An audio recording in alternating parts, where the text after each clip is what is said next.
한 주간 평안하셨습니까? 네. 벌써 10월 첫째 주가 되었습니다. 이제 한 해를 마무리하는 준비를 하는 때입니다.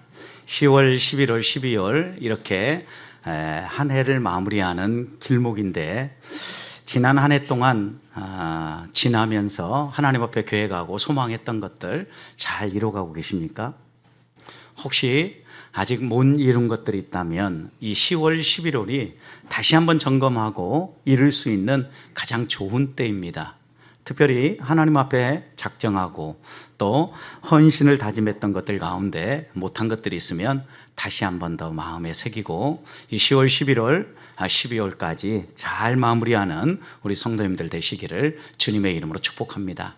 그런 의미에서 우리 옆에 있는 분들하고 한번 인사 나누겠습니다. 이렇게 한번 인사할까요? 후회 없는 삶을 삽시다. 한 번 더 인사합시다. 힘써 전도합시다. 네, 후회 없는 삶을 사는 것과 또 생명의 복음을 전하는 것, 이거 뗄래야 뗄 수 없는 일입니다. 왜냐하면 하나님께서 기뻐하시는 일 가운데 하나가 한 영혼 한 영혼이 죽게 돌아오는 일이기 때문입니다. 한 해 동안 여러 가지 계획했을지라도 그 여러 가지 계획들 가운데 한 영혼을 내가 사랑하는 사람, 내가 가까이에서 항상 만나는 사람, 그 사람 가운데 아직 예수 그리스도를 믿지 않는 사람이 있으면, 또 믿다가 낙심한 사람이 있으면 이번 기회에 꼭 교회로 인도하고 다시 한 번 더 그들과 함께 행복한 신앙생활하는 꿈을 꿀 수 있기를 소망합니다. 우리 인생길을 가리켜서 여러 가지로 비유하는데 그 인생길을 성경은 광야 생활이다라고 이렇게 이야기를 합니다.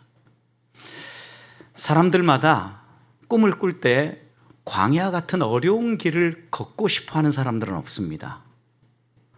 어려운 길보다는 좀 더 편한 길이었으면 좋겠고, 그렇게 걸어가는 길 끝에는 하나님께서 큰 은혜와 복을 주셔서 성공의 산에 올랐으면 좋겠다, 이렇게 꿈을 꿉니다. 그리고 하나님께 내가 열심히 노력하는 것도 있지만 안 믿는 사람과 달리 나는 하나님의 지원도 있으니까, 하나님이 나와 함께 하시니까 내가 노력하고 수고하고 있으면 더 좋은, 더 풍성한 열매를 맺겠지, 이렇게 꿈을 꾸며 신앙생활을 합니다. 여러분, 그런데 신앙생활 하다 보면 번번이 이 꿈이 깨어지기 일쑤죠. 오히려 큰 아픔과 고통이 더 많이 다가오는 것 같고, 하나님이 가르치는 말씀대로 살려고 하면 오히려 인생길이 더 피곤해지는 이런 느낌을 얻게 되기 때문입니다.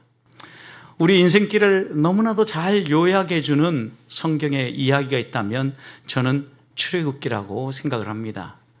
하나님께서 우리를 구원하셔서 우리를 약속의 땅 가나안으로 인도하는데, 하나님이 인도하시는 이 가나안까지의 길 중에는 광야가 있다라는 겁니다.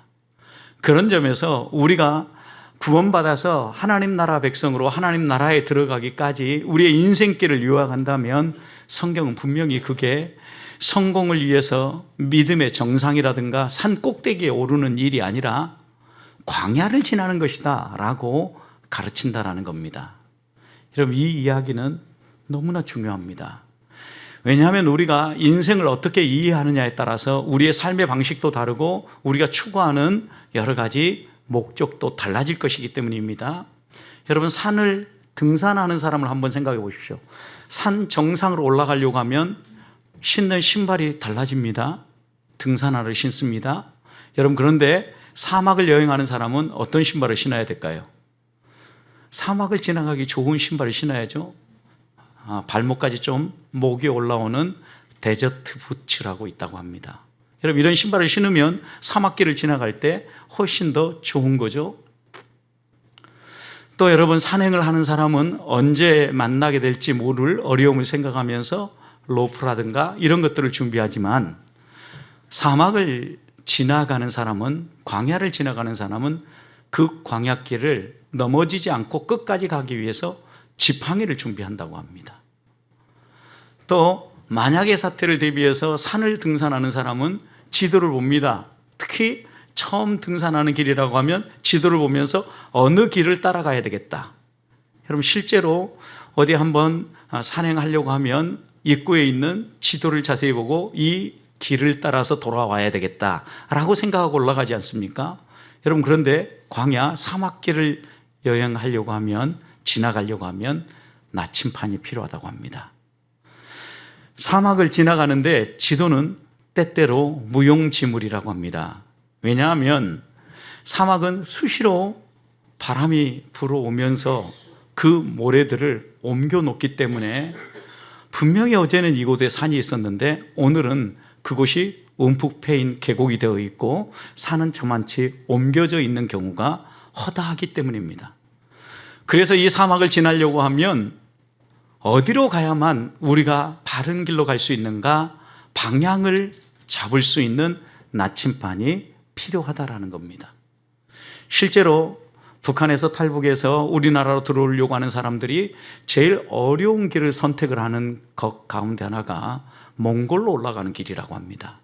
근데 그 몽골로 올라감에 있어서 가장 좋은 길은 고비 사막을 지나가는 길이라고 합니다.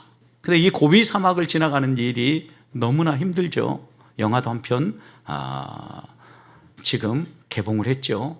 여러분, 그런데 이 고비 사막을 지나갈 때 이 사람들이 나침반도 없으니까 방향을 잡는 방법이 한 가지 있다고 합니다. 북두칠성을 보는 겁니다. 정북 방향으로, 어디가 정북 방향인가를 보고 그 북두칠성과 자기 있는 자리를 계산하면서 목적지를 향해 간다는 거죠. 사막은 우리가 올라가는 일상의 이런 길들이나 산으로 올라가는 길과는 완전히 다릅니다. 그래서 생각해 보십시오. 산에는 산행을 하고 등산 꼭대기에 올라가면 무엇이 있습니까? 와, 정상에 올라갔다, 행복합니다. 그리고 모든 것이 내 발 아래 펼쳐지는 것 같아서 막 갑자기 우쭐거려지고 가슴이 막 펴지면서 호연지기가 저절로 됩니다. 여러분, 그런데 사막을 지나보십시오. 사막은 어떻습니까? 어디 높이 올라갈 데가 별로 없습니다. 사막에 생긴 산도 있긴 있지만 사막은 통과하는 게 목적입니다. 다른 말로 표현하면 살아남는 게 목적입니다. 여러분, 우리 인생길에서 많은 사람들이 꿈을 꿉니다. 성공을 위해서 달려갑니다. 그런데 하나님이 우리를 성공을 위해서 달려가라고 하는 것이 아니라 이 믿음의 경주를 마무리하면서 하나님 나라에 도착하라고, 견디어내라고 이 광야길 같은 인생길을 우리 앞에 펼쳤다는 것을 잊지 말아야 합니다, 여러분. 서울대 김난도 교수가 그런 책을 썼습니다. 베스트셀러에 올랐는데 아프니까 청춘이다 라는 책입니다. 우리의 젊은 세대가 얼마나 척박한 환경 가운데서 살아가고 있고 그들이 만난 지금의 현실이 얼마나 뼈아픈 현실인가를 한글로 한 문장 한 문장으로 묘사한 책입니다. 여러분, 그런데 김난도 교수는 그 책에서 결국 그렇게 청춘이 아파하고 견뎌내면서 장년이 되는 것이고 그렇게 우리 앞에 성숙한 미래가 펼쳐지는 것이다 라고 이야기를 하면서 그 아픈 청춘을 잘 버텨내라고 격려의 글을 씁니다. 여러분, 그런데 청년만 아픕니까? 중년은 어떻습니까? 중년은 울고 싶어도 소리내어 울지 못하는 세대가 중년이라고 합니다, 여러분. 가슴 아픈 일들이 있지만 또 아직은 조금 퇴직하기에 이른 나이지만 일찍 퇴직을 하고 가족을 책임져야 되기 때문에 대리기사를 하고 2가지, 3가지 아르바이트를 하면서 열심히 살아가는 가장을 만난 한 교수, 송호근 교수가 중년을 보면서 자기 또래의 중년이 조퇴하고 살아가는 인생 이야기를 썼습니다. 그런데 그 책의 제목이 무엇인지 아십니까? 그들은 소리내어 울지 못한다. 이게 책 제목입니다. 중년은 아무리 울고 싶어도 지금 내가 감당해야 될 일이기 때문에 그 아픔, 쓰라린 마음을 다시 한번 누르고 또다시 뛰어 달려가는 게 중년이라고 합니다. 여러분, 그러면 또 질문을 드리겠습니까? 노년은 어떻습니까? 청소년들은 어떻습니까? 모든 세대가 지금 살아가는 이 삶의 여정을 놓고 보면, 곰곰이 그 속에 들어가서 보면 다 쓰라린 아픔이 있고 고통이 있고 어려움들이 있다라는 겁니다. 청춘만 아픈 게 아니고, 그리고 중년만 소리내어 울지 못하는 것이 아니고, 우리 모두에는 아픔이 있고 고통이 있다라는 겁니다. 이런 광야길, 이런 인생길을 하나님은 그러면 왜 지나가게 하셨을까요? 애굽에서 건져내서 이 광야길 말고 그 당시에 상인들이 다니는, 대상들이 다니는 그 길을 따라서 신속하게 가나안으로 인도해서 그곳에 정착하게 해주시면 되었을 텐데, 왜 그 선택을 하지 아니하고 이렇게 광야길로 인도해서 그들을 훈련하실까요? 광야는 아무것도 없는 곳입니다. 생존이 어려운 곳입니다. 여러분, 이런 곳에 하나님이 넣어서 이스라엘 백성을 약속의 땅으로 인도했다라는 것은 우리 인생에 우리의 노력과 우리의 열심으로 모든 것이 다 채워지고 갖추어지는 것 같지만 속지 말라는 것입니다. 우리가 살아가는 이 인생이 광야 같은 사막길인데, 그곳에서 너희가 누리고 너희가 열심히 땀 흘려서 벌어들인 것 같지만 결국은 하나님이 주신 것이다 라고 가르쳐 주는 거예요. 우리가 살아가는 이 세상의 모든 삶이 하나님을 빼고 나면 결코 행복할 수 없다라는 것을 가르쳐 주는 이야기가 바로 이 출애굽기이기 때문입니다. 만나 메추라기를 주시면서 하나님께서 이스라엘 백성을 먹이시면서 다시 한 번 더 우리에게 교훈하는 것은 내가 너희를 먹인다라는 것을 분명히 교훈하신 겁니다. 그렇다면 여전히 지금도 척박하고 정말 소리내어 울지 못할 일들이 산적한데 어떻게 하나님을 찬송하고 감사하면서 우리에게 허락하신 이 믿음의 길을 걸어갈 수 있습니까? 하나님, 우리가 이 걸어가는 이 길을 통하여서 어떻게 만족하고 하나님을 찬양하게 하십니까? 어떻게 찬양할 수 있을까요? 오늘 말씀 13절과 14절 보면 하나님은 매일매일 채워주심으로 만족하게 하시고 찬양하게 하십니다. 13절 보십시오. 저녁에는 메추라기가 와서 진에 덮이고 아침에는 이슬이 진 주위에 있더라. 여러분, 하나님이 저녁에는 메추라기를 주셨고 아침에는 만나를 주셨어요. 여러분, 저녁과 아침은 하나님이 창조하신 하루의 흐름입니다. 여러분, 창세기 1장을 읽어보십시오. 흑암이 깃고 모든 것들이 혼돈스러운 그 상황에서 하나님이 모든 것들의 질서를 잡으면서 하나하나 창조하시죠. 첫째 날 창조를 마무리하시고 성경이 어떻게 기록합니까? 저녁이 되며 아침이 되니 첫째 날이었더라. 여러분, 이렇게 하루가 지나갔습니다. 또 둘째 날 하나님이 천지 만물을 창조하십니다. 그리고 둘째 날이 마무리됩니다. 이렇게 기록합니다. 또 저녁이 되고 아침이 되니 둘째 날이었더라. 여러분, 저녁이 되고 아침이 된다라는 것은 하나님이 창조하신 하루라는 사이클이에요. 결국 하나님은 매일매일 먹이신다라는 거예요. 착각하지 마십시오, 여러분. 이스라엘 백성이 광야에 들어가서 양식이 없습니다, 먹을 물이 없습니다, 이렇게 원망하니까 만나 메추라기를 주신 게 아니에요. 마라가 눈앞에 있지만 하나님은 마라에 머물지 않고 엘림으로 인도하는 게 하나님의 계획이었던 것처럼 이스라엘 백성이 이제 한 두 달 가까이 지나면서 양식이 떨어질 시기가 되었을 때 하나님은 양식이 떨어질 걸 아셨어요. 그 다음에 하나님 어떻게 하셨을까요? 만나와 메추라기를 주시려고 준비하고 계신 거예요. 그런데 그새를 참지 못하고 불평하고 원망하고 하나님 앞에 내오는 거죠. 왜? 하나님의 인도하심을 우리가 믿고 이제까지 신실하신 하나님을 신뢰한다면 하나님은 이스라엘 백성이 불평하고 원망하니까 만나를 주시고 메추라기를 주신 게 아니에요. 여러분, 이렇게 이해하면 우리는 하나님 앞에 얻어내는 방법 한 가지밖에 없어요. 하나님 앞에 울고 떼 쓰면서 불평하고 원망하면 하나님 주실 거 아니에요. 천만의 말씀이에요. 하나님 우리에게 그렇게 살라고 지금 우리의 인생길을 설계하신 게 아니라는 말. 하나님은 이미 우리에게 때가 되면 만나도 주시고 메추라기를 주시려고 기다리고 계신 거예요. 우리가 무엇이 필요한지를 알고 계신다는 얘기예요. 그 때를 놓치지 않고 하나님은 채워주시는 분이셔요. 그런데 때때로 내가 원하는 시간에 다 채워지지 않기 때문에 조급함이 있고 두려움이 생기고 우리의 마음 가운데 걱정이 쌓이는 겁니다. 여러분, 그러나 우리 앞에 펼쳐지는 이 여러 가지 걱정거리들을 하나님이 함께 하신다라는 믿음으로 내다보면 하나님의 때가 되면 하나님이 일하실 거라는 믿음을 갖고 이겨낼 수 있다는 말씀입니다. 여러분, 하나님이 매일 은혜를 베푸신 것은 보십시오. 14절, 그 이슬이 진 주의 아침에 있었는데 이슬이 마른 후에는 광야 지면에 작고 둥글며 서리같이 가는 것이 있었다. 이게 무엇입니까? 만나였죠, 만나. 여러분, 이슬을 하나님이 매일 내려주신 거예요. 이슬 같은 만나를 매일 내려주셨는데, 여러분 생각해 보십시오. 어떤 나라는요, 복을 받아가지고 1년 365일 이슬이 내리는 나라가 있는데, 이 이스라엘은 그렇지 않다고 합니다. 이스라엘에서 가장 이슬이 많이 내리는 지역은 남쪽에 있는 네게브 사막이라고 합니다.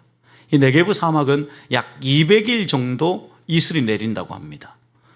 여러분, 그렇다고 하면 이스라엘 백성에게 하나님이 365일 이슬을 주셨다라는 것은 뭐예요? 은혜죠, 은혜. 하나님의 특별한 선물이에요. 모든 사람에게 일반적으로 주신 은혜가 아니라 하나님이 구원하시고 하나님이 인도하신 하나님의 백성에게 365일 빠짐없이 주셨어요. 그것도 1년이 아니라 몇 년 동안? 40년 동안. 40년 동안 하나님이 이렇게 주시면서 훈련하신 게 무엇입니까? 하나님이 공급하시는 은혜로 살아간다라는 것을 가르쳐 주신 거예요.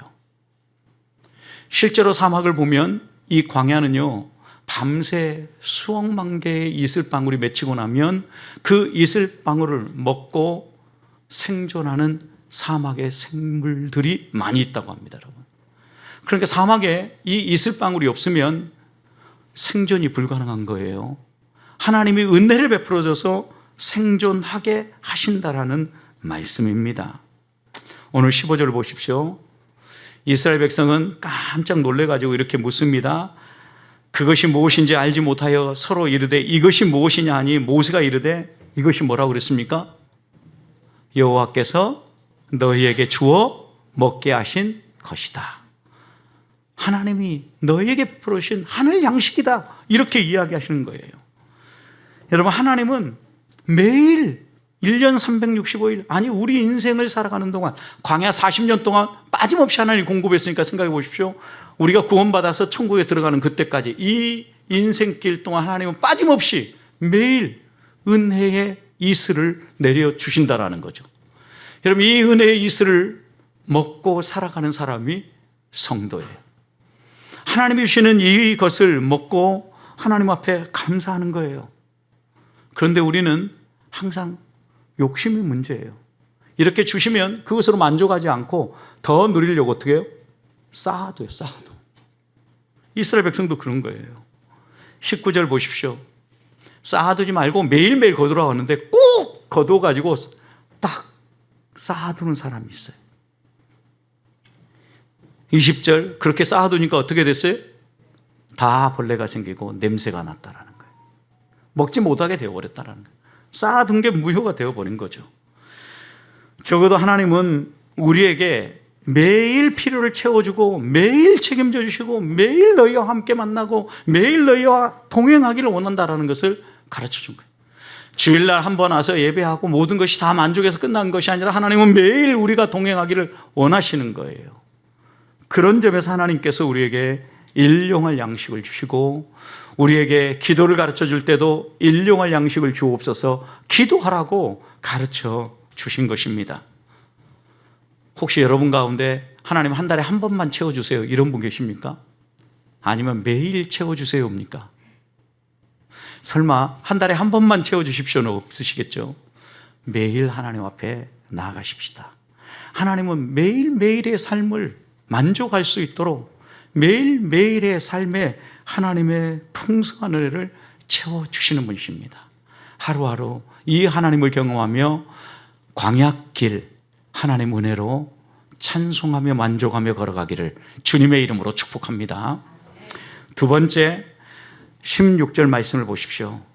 하나님이 이같이 명령하시기를 너희 각 사람은 먹을 만큼만 이것을 거둘지니 만나를 얘기하는 거죠. 곧 너희 사람 수효대로 한 사람의 한 오멜씩 거두되 각 사람이 그의 장막에 있는 자들을 위하여 거둘지니라 그랬어요.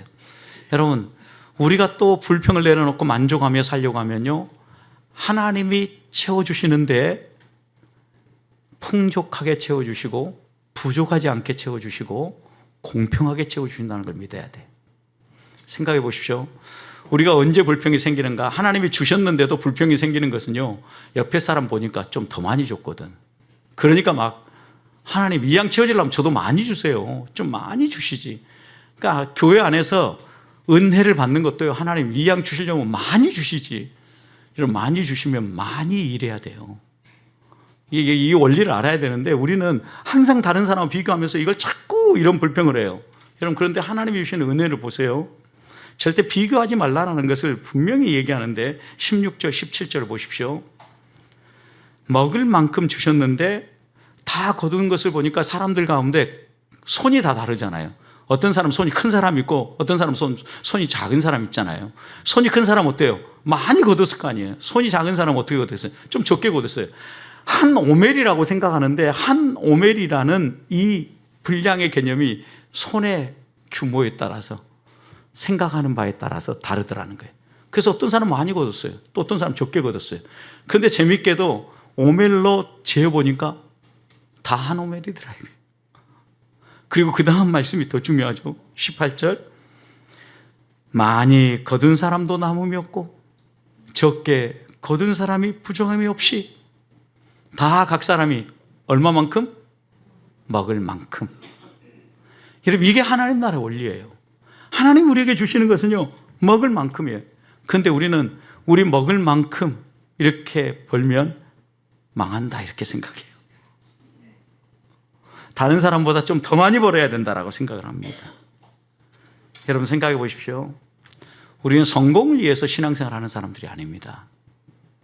저 믿음의 정상에 오르려고 막 산을 올라가고 그곳에서 무언가 다른 사람들하고 경쟁하고 이겨서 1등이 되기 위해서 신앙생활을 하는 사람들이 아니라는 거예요.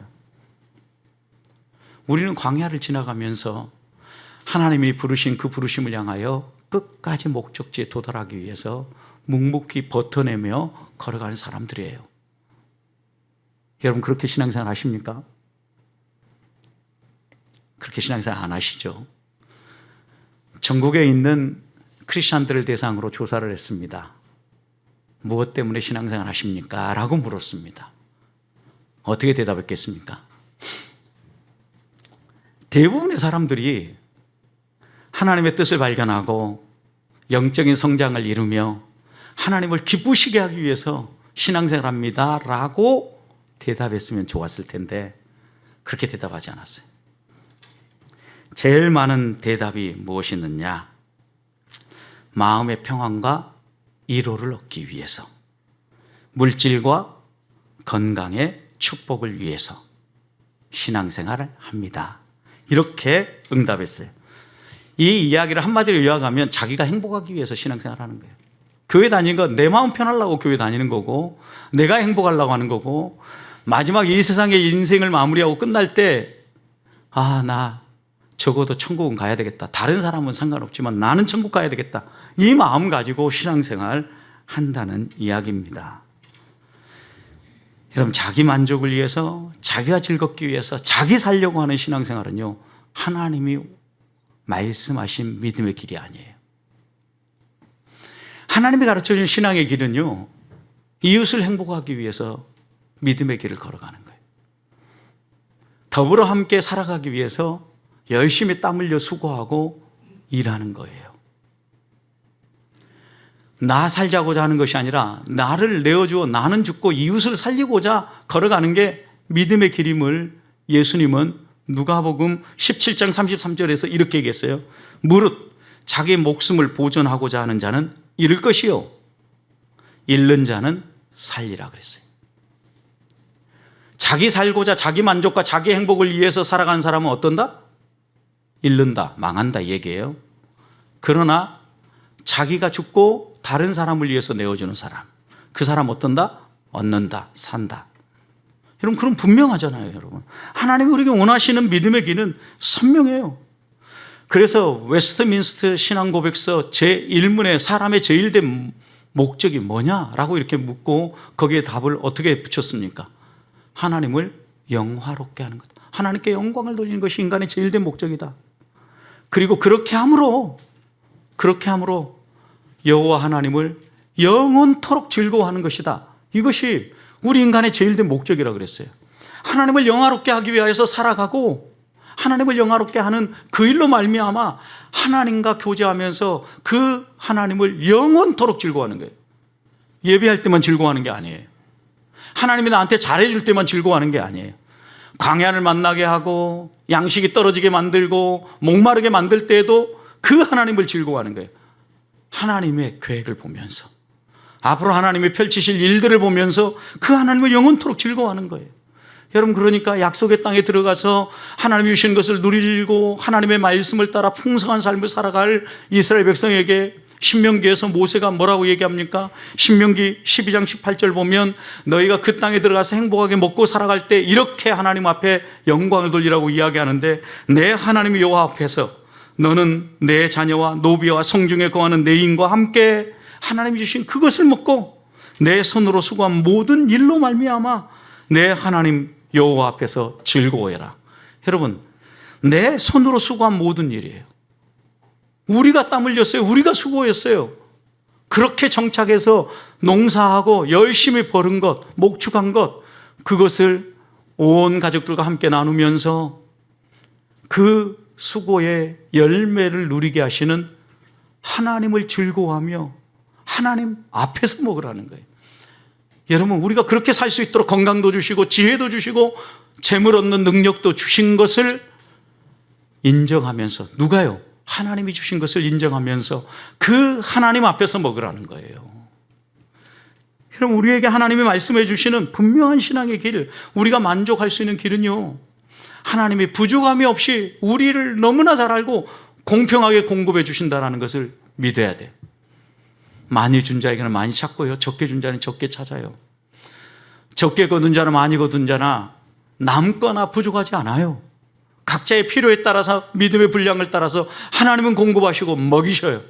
하나님이 내게 주신 것에 대해서 감사하고 그 하나님이 책임져 주신다, 부족함이 없이 책임져 주신다, 이 믿음이 흔들리지 않으면 만족하며 살 수 있어요.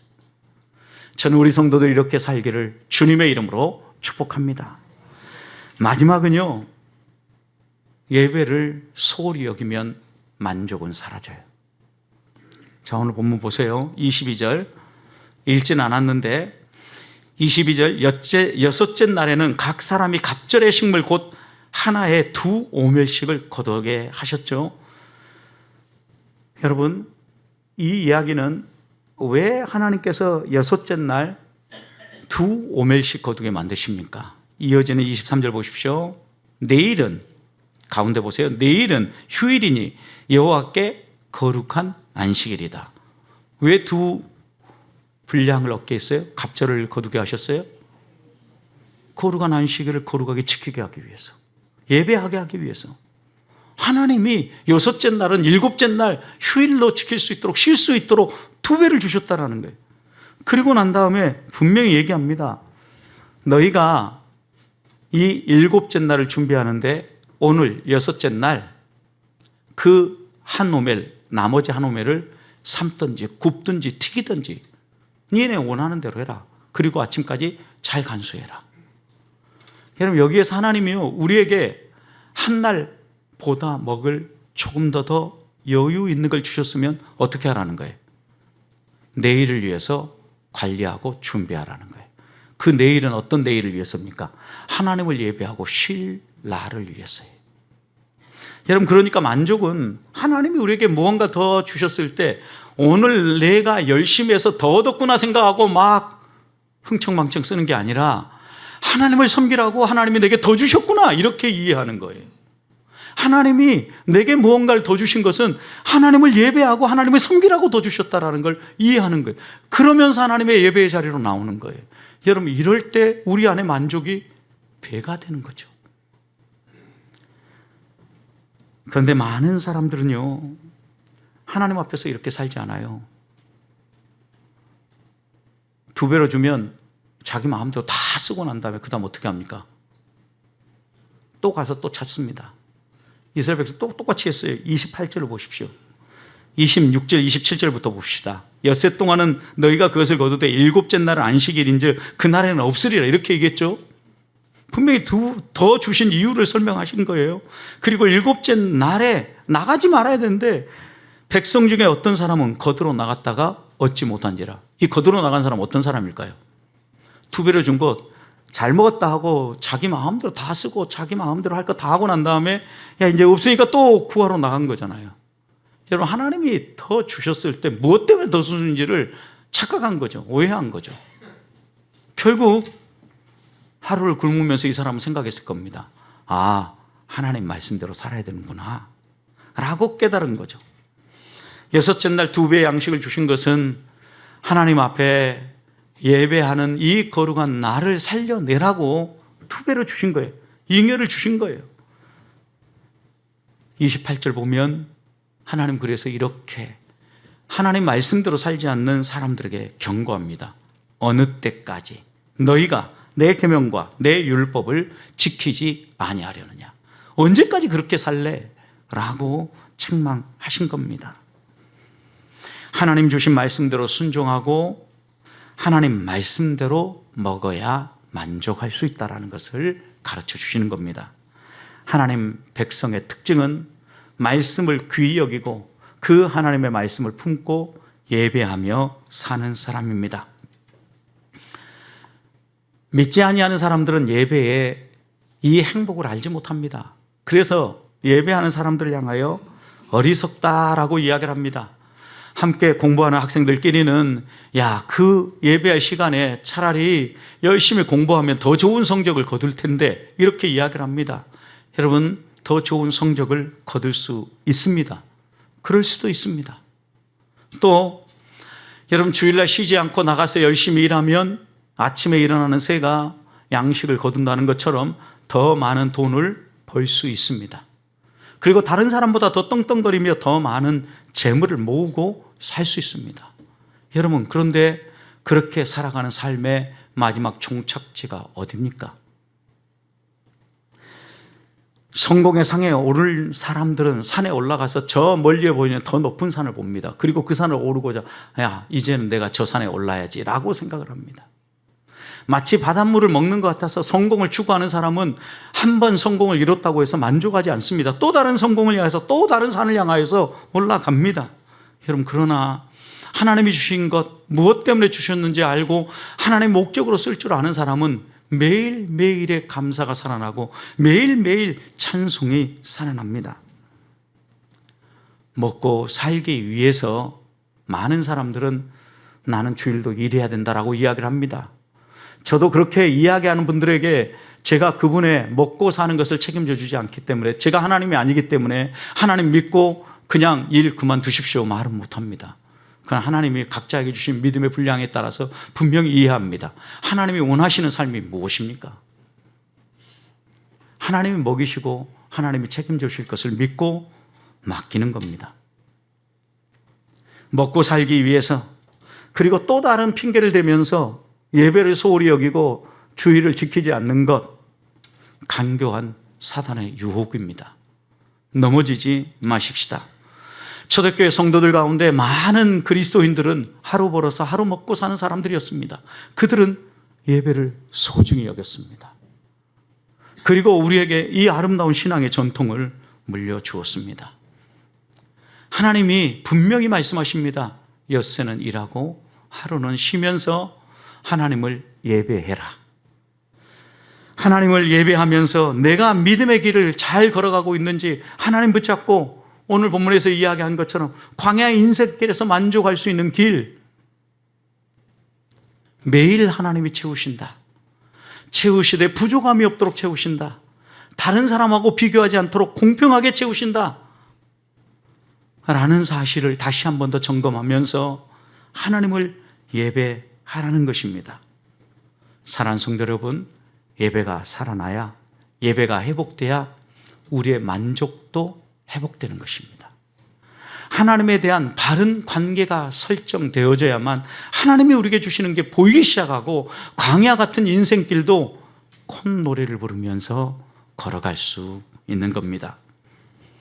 우리가 노력해서 얻어낸 재물, 세상의 것, 이런 것들로 오는 만족, 여러분 경험해 보시지 않았습니까? 오래 가지 않습니다. 어느 일정 시간이 지나면 다 사라져 버립니다. 또다시 불평이 옵니다.